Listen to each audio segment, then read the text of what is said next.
እንግዲህ ዋናው ዛሬ የተሰባሰብንበት የእመቤታችን የቅድስት ድንግል ማርያም የስደቷ ዘመን መታሰቢያ ነው። ዛሬ ተመየጢ እመቤታችን ተመለሽ ተብሎ የተነገረላት ዕለት ነው።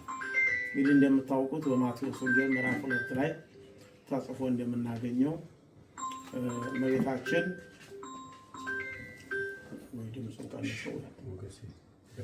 እና አሁን ወደ ነገራችን እንመለስ። እመቤታችን እንደምታውቁት በማቴዎስ ወንጌል ምዕራፍ 2 ላይ እንደተጠቀሰው ጌታችን መድኃኒታችን ኢየሱስ ክርስቶስ ሲወለድ እንደማንኛውም ሕዝብ ከናዝሬት በዮሴፍ አማካኝነት ልትቆጠር ወደ ቤተልሔም ለቆጠራ ነው የመጣችው። ሕዝብ ቆጠራ ነበረ።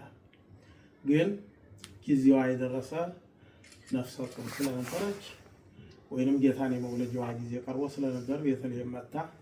እዛ ባለችበት ጊዜ ነው እንግዲህ ምጥ የመጣባት። ስለዚህ የምትወልድበት ቤት የሚያስጠጋት ሰው አልነበረም። ከመላው ሀገሪቱ የተሰበሰበ ብዙ እስራኤላውያን ሊቆጠሩ መጥተው ስለነበር ቤቶች ተይዘው ስለነበር በቤተልሔም ግርግም ከዋሻው ውስጥ ለመውለድ ተገዳለች። እንግዲህ ይሄ የራሱ ፈቃድ ነው፣ የሱ ፈቃድ ነው። በዳዊት አሁን አይሁድ ጋራ ያልተስማማ ነው። በዚህ ነው አይሁድ ይጠብቁት የነበረው በሰሎሞን ቤተ መንግስት፣ በዳዊት ቤተ መንግስት በጽርሐ ጽዮን ይወለዳል ብለው እያሰቡ እሱ ደግሞ በግርግም በከብቶይ በረት ስለተወለደ ይሄ መሲህ ሊሆን አይችልም፣ መሲሁ ቢመጣ በዳዊት መንግስት ነው የሚነግሰው ብለው ስለሚያስቡ ይሄ ነው አሁን መሲሁን ያልተቀበሉት። ገና መሲሁ ይመጣል ብለው የሚያስቡትም በዚህ ነው። ያን ስላደረገ በዛ ተወለደ። የምታለብሰው ጨርቅ አልነበራትም። ወራቱ ታኅሳስ ነው። ልብስ ስላልነበራት አልበሰቶ ቆጽለ በለሶን ነው የሚለው። የበለስ ቅጠል ቀንጥሳ ቅጠል አለበሰችው ነው የሚለው። ቀጸላ እናቴዋ እና የበለስ ቅጠል አለበሰችው። ከያ በኋላ እንግዲህ 2 ዓመት በዚሁ አካባቢ ቆየች። ከ2 ዓመት በኋላ ሄሮድስ የአይሁድ ንጉሥ የሚወለደው በየት ነው ብሎ ሰብአ ሰገልን ጠይቆ ስለነበር በቤተልሔም ነው። በትንቢተ ሚክያስ ዋንቲኒ ቤተልሔም ምድረ ኤፍራታ ይእቲ ነገሥተ ይሁዳ፣ አንቺ ቤተልሔም የይሁዳ ነገሥታት ከነገሱበት ብትፈልጭ እንጂ አታንሽም የሚል የነቢያት ትንቢት አለ። ምናልባት በቤተልሔም ተወልዶ ይሆናል ብለው ሊቃነ ካህናቱ ለሄሮድስ ነገሩት።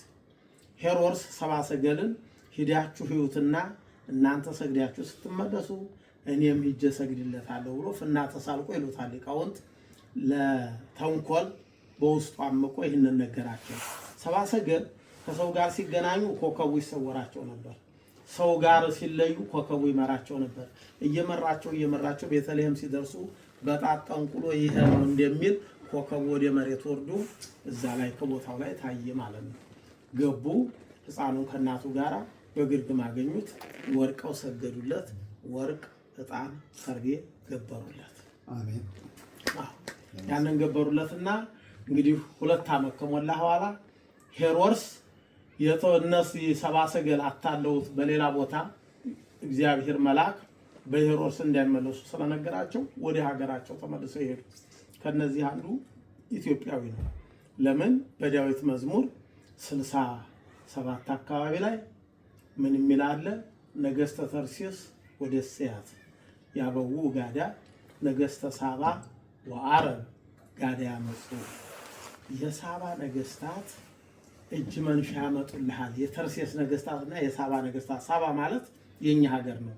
በሳባ የሳባ ምድር፣ በአቢስ አቢሲኒያ፣ በኢትዮጵስ ኢትዮጵያ ተብላ ስለምትጠራ ሀገሪቱ ከሳባ ነገሥታት የሚለው አንዱ ኢትዮጵያዊው ባዚን ነበር። ወደዚህ መጣው ወርቅ ሊገብር የመጣው ኢትዮጵያዊ ነው።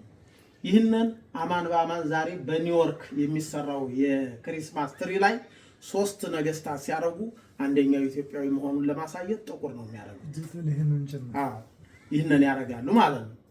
ስለዚህ እነዚህ ነገሥታት ወደ ሀገራቸው እንዲመለሱ የእግዚአብሔር መልአክ በሌላ አቅጣጫ መራቸው ሄዱ።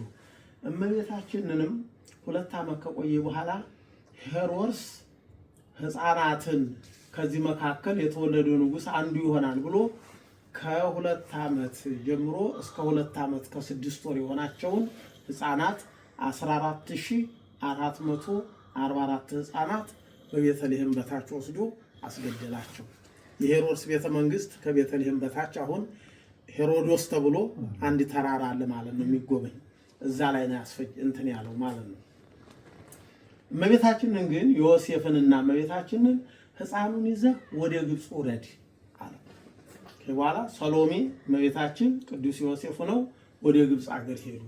እየሸሹ ሲሄዱ የዮሴፍ ልጅ ዮሳ ወልደ ዮሴፍ የሚባለው ተከትሏቸው ስንቅ ይዞ ወደ ነበረ።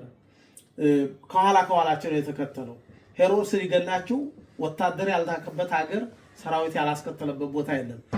ሲሄዱ ሶሪያ ምድር ላይ ሲደርሱ እመቤታችን የሄደችው በዚሁ አቋርጣ ወደ ሶሪያ ነው። ከሶሪያ ነው ወደ ግብፅ የዞረችው እና ሶሪያ ሲደርሱ ዮሳ ወልደ ዮሴፍ እየገሰገሰ ሄደ። እንዳይገሏቸው ለመናገር ነው። ሶሪያ ላይ ጊጋር ከሚባል ሰው ቤት ሲደርሱ ደረሰ። እመቤታችን ቁጭ ብላ ነበር።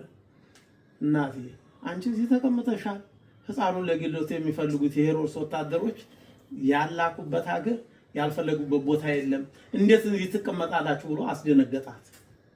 ከያ በኋላ ወይኔ ልጅንም ላላዲ ነው ብላ ተነስታ አልቀሳ ደንግጣ ስትወጣ ዮሳ ወልደ ዮሴፍን እናቴን ስላስደነገጥካት አረጋግተህ ስላልነገርካት አንተ እዚሁ ረፍና እስከ ዕለተ ምጽአት ድረስ አስነስቼው ዋጋን እስከፍለ እዚህ ቆይ ብሎታል።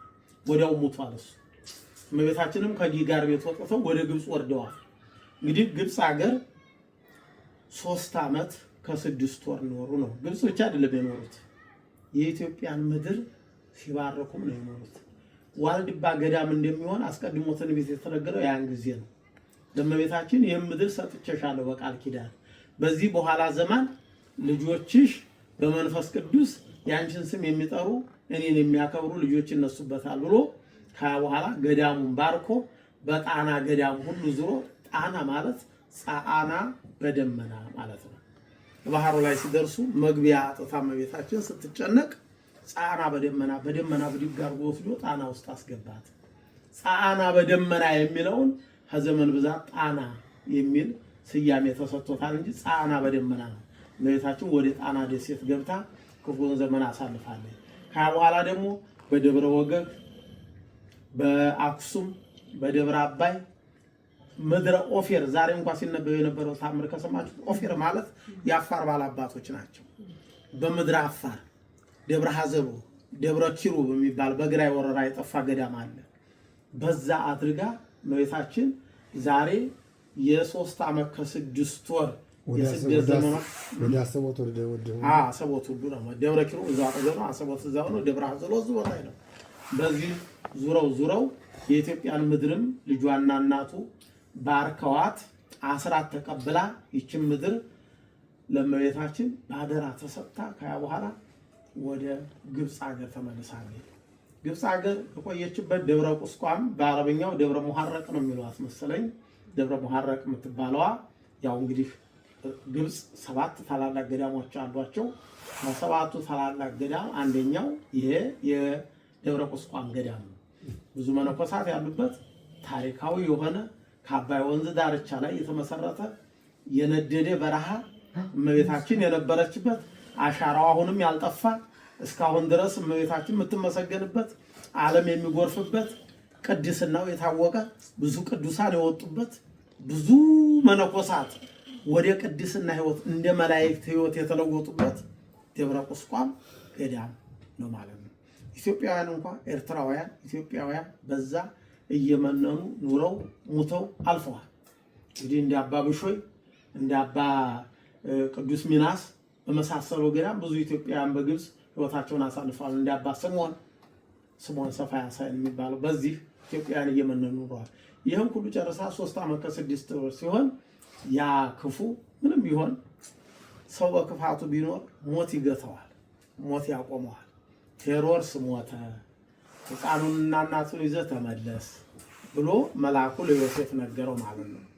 እንግዲህ በመሃል እመቤታችን የሆነችው ብዙ ነገር አለ። ብዙ አሁን ተተርኮ የማያልቅ ብዙ በነገረ ማርያም የተጻፈ ማዕት ነገር አለ። እሱን ሁሉ ተርኬ ስለማጨርስ በኋላ እንግዲህ ሊቃውንት ዛሬ እንደሰማችሁት በሰቆቃወ ድንግልም እንደተነገረው ተማየጢ ሀገረኪ ናዝሬት ወደ ናዝሬት ወደ ሀገርሽ ተመለሽ እያሉ ሊቃውንት ዛሬ ሲዘምሩ ሲያመሰግኑበት ያደሩ ምስጋና እሱ ነው። እመቤታችንም እንግዲህ ከደብረ ቁስቋም ዛሬ ወደ ሀገሯ ወደ ናዝሬት የተመለሰችበት የስደት ዘመን ያበቃበት ነው። በሌላ መልኩ ስደት ክርስቶስ የወረደው በትንቢቱ መሰረት ነው። እንግብጽ ጸዋዕክዎ ለወልዴ ልጄን ከግብጽ ጠራሁት ተብሎ በትንቢተ ኢዩኤል የተጻፈው ቃል ይፈጸም ዘንድ ያ ለመፈጸም ወደ ግብጽ ተሰዷል።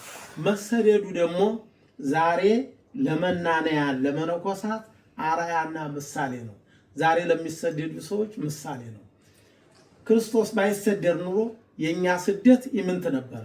እሱ ተሰዶ ስላሳየን ለስደተኞች ስደትን ባርኮ የሰጠ፣ ለገዳማውያን ገዳምን ባርኮ የሰጠ፣ ለጿሚዎች ጾምን ባርኮ የሰጠ፣ ለመናንያን ምናኔን ያሳየ እሱ ስለሆነ ለሁሉ መመሪያችን፣ አርአያችን፣ ምሳሌያችን አምላካችን ኢየሱስ ክርስቶስ ነው።